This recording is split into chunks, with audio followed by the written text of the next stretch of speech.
মঞ্চে বসে শ্রমিক দলের যে মিছিল দেখেছি, এক একটি থানা থেকে হাজার হাজার মেহনতি শ্রমিকরা মিছিল করে আজকে এখানে গেছে।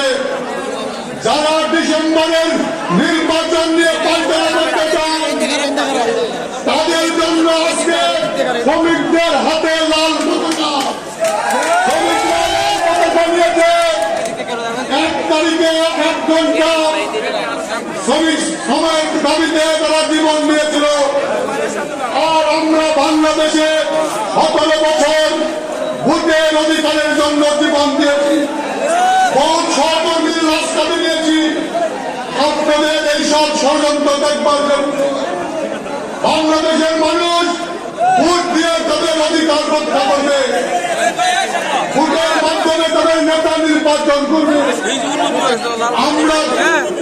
আমরা অপেক্ষা করছি, আমরা ধৈর্য ধরছি। আমাদের প্রিয় নেতা জনাব তারেক রহমান আমাদেরকে ধৈর্য ধরতে বলেছেন, নাহলে ওই যারা ষড়যন্ত্র করেন তারেক রহমান একটা বাঁশি বুঝলে বাংলাদেশে থাকা কঠিন হয়ে যাবে। লাভ নেই। আমরা 17 বছর শেখ হাসিনার চোখে চোখ রেখে কথা বলেছি। আমরা কোন ছদ্মবেশ ধারণ করি নাই। আমরা 17 বছর পুলিশের সামনে নিজের পরিচয় প্রকাশ্যে দিয়ে যুদ্ধ ঘোষণা করি। আমরা ভয় পাই নাই।